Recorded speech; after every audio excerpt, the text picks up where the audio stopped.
जंगल में सर्दियों का मौसम शुरू हो चुका था। सभी पंछी सर्दियों की तैयारी कर रहे थे। एक दिन जंगल में बहुत सर्दी और साथ साथ बर्फवृष्टि भी होने लगी। लाडो चिड़िया अपने घर में बैठी हुई थी। अरे बाप रे, आज तो बहुत ही ठंड है, साथ साथ में बर्फ़ भी गिर रहा है। अगर मुझे और मेरे घोंसले को गर्म रखना होगा तो मुझे कुछ लकड़ियाँ ढूंढनी पड़ेगी। अभी तो शुरुआत हो चुकी है बर्फ़ की। इससे पहले मैं सब जगह से लकड़ियाँ ढूंढ के लाती हूँ। अगर मैंने लकड़ियाँ नहीं ढूंढी तो इस सर्दियों में तो मैं मर ही जाऊंगी। मुझे जल्दी से लकड़ियाँ इकट्ठी करनी पड़ेगी, लेकिन मैं अकेली तो लकड़ियाँ नहीं ढूंढ सकती। मुझे किसी की ज़रूरत चाहिए। मैं ऐसा करती हूँ, मीनू मौसी के पास चली जाती हूँ। शायद मीनू मौसी और मैं लकड़ियाँ इकट्ठी करके लाए, दोनों की मदद भी हो जाएगी। लाडो सीधा मीनू मौसी के पास चली जाती है। अरे लाडो, आओ आओ, कैसे आना हो गया? आए दिनों में जंगल में बहुत ही सर्दी बढ़ गई है। हाँ हाँ मीनू मौसी, बहुत ही सर्दी बढ़ गई है, साथ में बर्फवृष्टि भी हो रही है। तुम्हें कुछ काम है क्या मीनू मौसी? अरे नहीं नहीं लाडो, मुझे क्या काम होगा। इतनी सर्दी में तो मैं बाहर भी नहीं जा रही हूँ कहीं। कुछ नहीं मीनू मौसी, मैं सोच रही थी सर्दियों का मौसम भी शुरू हो गया है। हमारे घोंसले गर्म रखने के लिए हमें आग जलानी पड़ेगी। उसके लिए हमें कुछ लकड़ियाँ ढूंढनी पड़ेगी। हाँ हाँ हाँ लाडो, तुम सही कह रही हो। हमें कुछ लकड़ियाँ इकट्ठा करके रखनी पड़ेगी। मेरे पास कल उल्लू चाचा भी आए थे। वो बोल रहे थे कि इस बार बर्फवृष्टि ज़्यादा ही होने वाली है। मेरे तो हाथ पैर ही काँप रहे हैं। अभी से ही शुरू हो गई सर्दी। तो बताओ लाडो, हमने कब जाना है लकड़ियाँ इकट्ठा करने के लिए? अरे मीनू मौसी, अभी तो बहुत शाम हो गई है। हम अभी नहीं लकड़ियाँ ढूंढने जाएंगे। कल सुबह सारा काम करके हम पहाड़ी की तरफ चले जाएंगे लकड़ियाँ ढूंढने। ठीक है लाडो, ठीक है। सुबह सब काम करके हम लकड़ियाँ ढूंढने के लिए चले जाएंगे। अगले दिन ही लाडो चिड़िया और मीनू मौसी लकड़ियाँ ढूंढने के लिए जंगल की तरफ जा ही रही थी। तभी उन्हें रास्ते में कालू कौवा धूप सेकते हुए दिखाई देता है और वो उधर ही रुक जाते हैं। तू देख रही है लाडो, एक कालू कौवा बदमाश कैसे धूप सेक रहा है। इसे तो कोई चिंता ही नहीं है सर्दियों की। अरे मीनू मौसी, जाने भी दो ना, हमें क्या करना है, उसकी मर्जी। हम तो चलते हैं लकड़ियाँ इकट्ठा करने के लिए। नहीं नहीं लाडो, मुझे तो पेट में दर्द ही होने लगा है।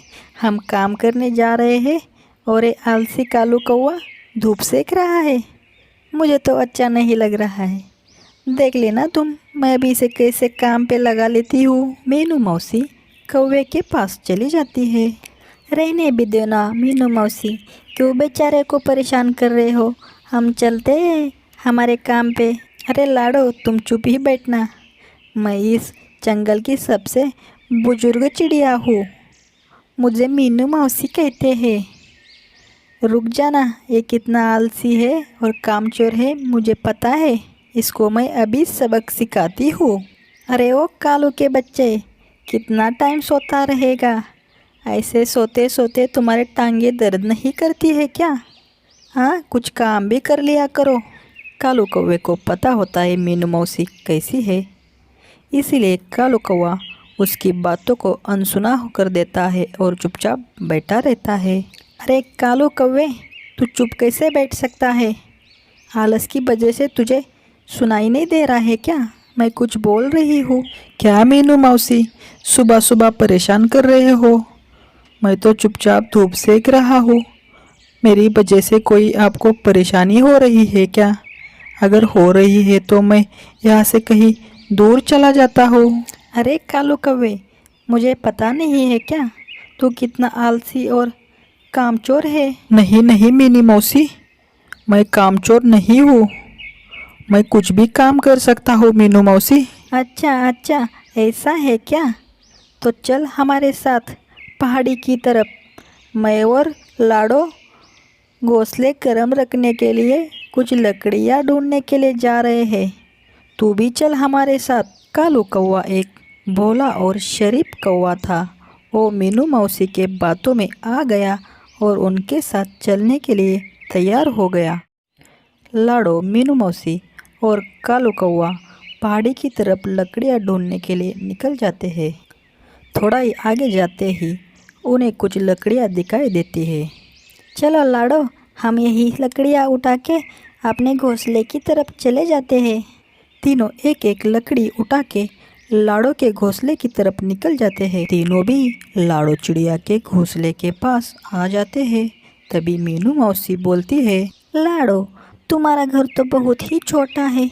अगर हम तीनों लकड़ियाँ इकट्ठी करके तुम्हारे घोंसले में रखेंगे तो हमें तीनों को रहने के लिए जगह नहीं रहेगी। हम ऐसा करते हैं, मेरे घोंसले में चले जाते हैं, वहीं पे पूरी लकड़ियाँ इकट्ठा करते हैं।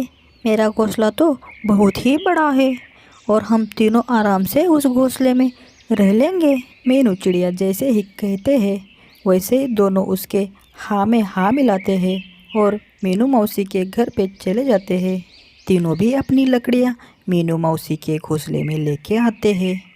मीनू मौसी के घोंसले में लकड़ियाँ रख देते हैं। अरे मीनू मौसी, इतनी सी लकड़ियों से तो हमारा एक दिन का भी गुजारा नहीं होगा। हमें और कहीं लकड़ियाँ इकट्ठी करनी पड़ेगी।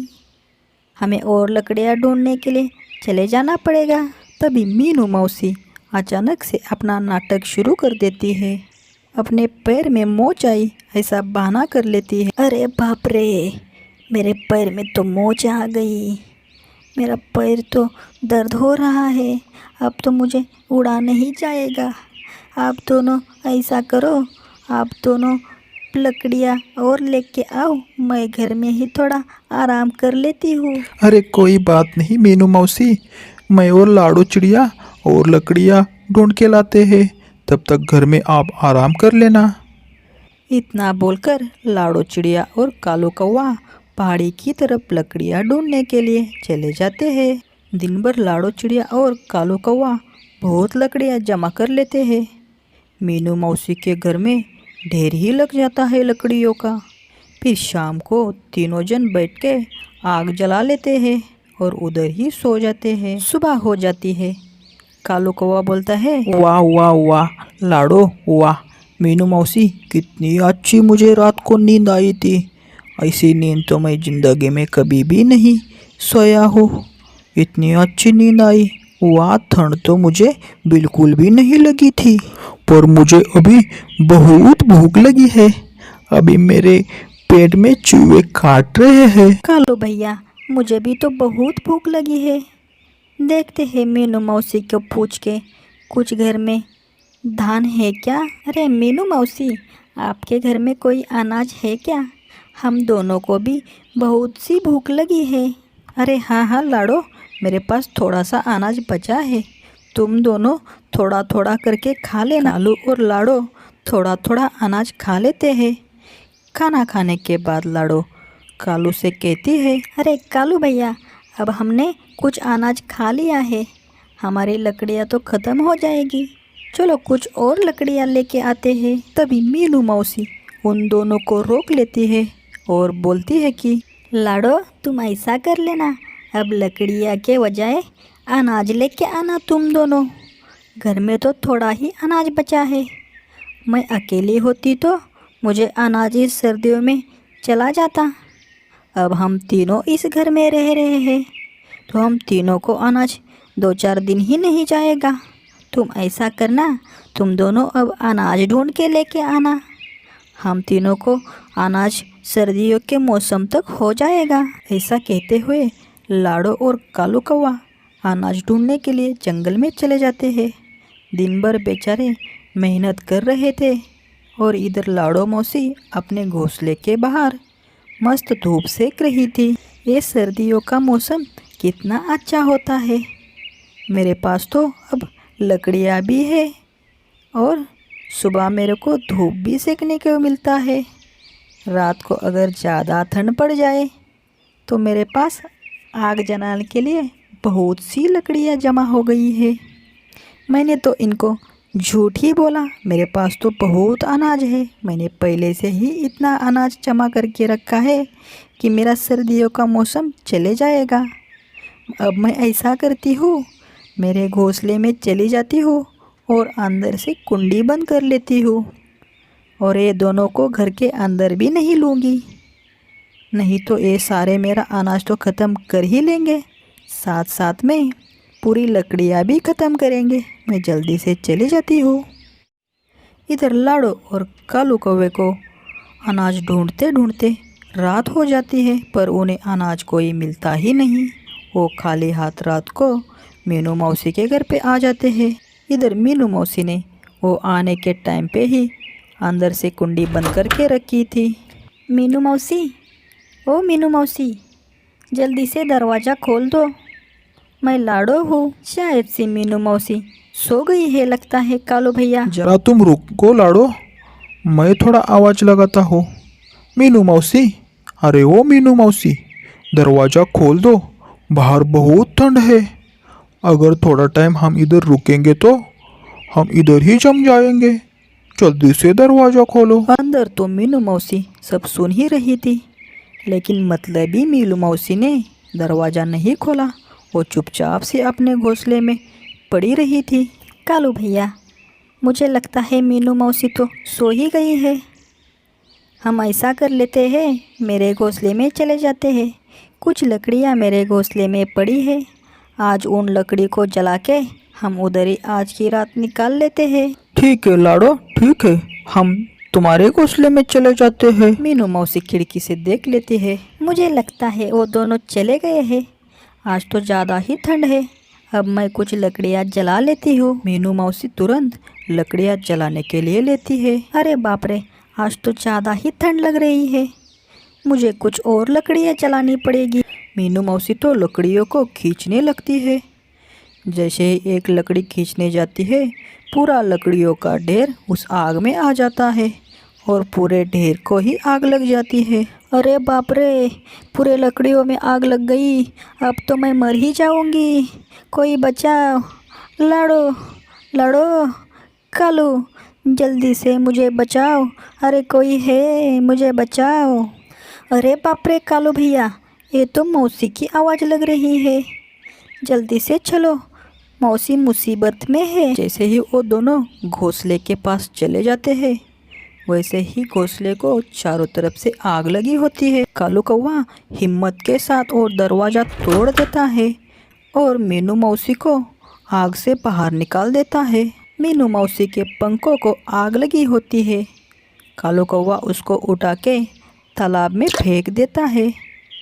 मीनू मौसी तालाब से बाहर आ जाती है। मीनू मौसी की जान बच जाती है। मीनू मौसी पानी से बाहर आ जाती है। मुझे माफ़ कर दो तुम दोनों, मैं तो बहुत ही मतलबी बन गई हूँ। तुम दोनों आने से पहले मैंने ही दरवाज़ा बंद किया था और तुम जाने के बाद मैंने ही आग जला के सेकने लगी, पर मुझे मेरे किए की सज़ा मिल ही गई। इसी वजह से मेरा एक पंख भी जल गया। मुझे तुम दोनों माफ़ कर दो, मैं लालच के चक्कर में आके तुम दोनों से बेईमानी कर दी। मीनू मौसी को तो अपने किए की सज़ा मिल चुकी थी।